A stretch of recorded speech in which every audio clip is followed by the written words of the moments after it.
Hello and welcome to another Children's Moments here at Heavenward Thinking. Today we're back with another object lesson, and so Miss Ruth is going to present us with another teaching. I'm going to turn it over to her now.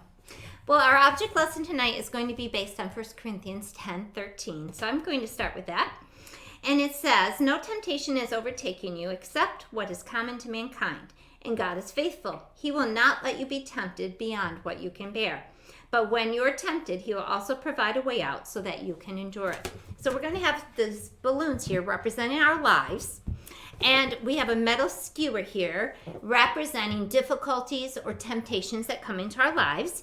And if I just stuck this right through this balloon, Timothy, what would happen? It's going to pop or explode. We want to be unpoppable in our faith, right? And we don't want the temptation or the difficulty to destroy us. So what can we do to make this go through this balloon and not pop it? We'll need the Holy Spirit's help in our lives, just like we'll need some oil, some anointed oil here. Yes, and oil is often used in the Old Testament and throughout the Bible to represent the Holy Spirit. So we're going to anoint our skewer with some oil.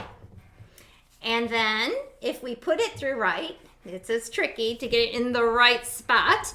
But if we put our skewer through the thicker end of the balloon where we've tied it and the other end where it's thicker on the top, we should be able to put it through without popping it, and it should be able to help us symbolize troubles and temptations coming our way. If we are anointed with the Holy Spirit, we can be unpoppable in our faith. Now, this isn't a perfect experiment. It has popped on me, but if you get it in just the right spot and you go through where you've tied it together, and I might need you to kind of guide here with me, we should be able to come out the other end. Okay, and we need to come right out the thick end here, and we didn't quite get it in the thick end. Let's try that again.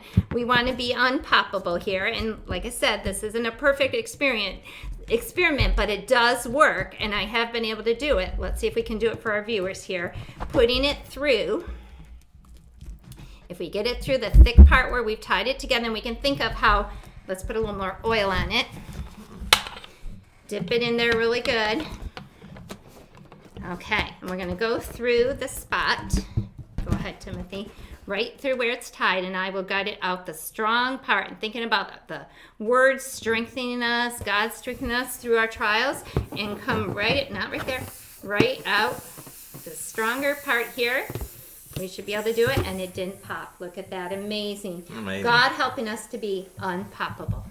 Well, we hope you've been challenged by this and encouraged by this object lesson. And if you try it at home, make sure you're patient with it, because it does take a little time to be patient with it and get past the trickiness of it, just like it takes time and practice in our faith to learn how to seek God, seek the Holy Spirit's help in our life when we go through the trials. So I hope that you've been challenged by this, and join us next time for another Children's Moments here at Heavenward Thinking.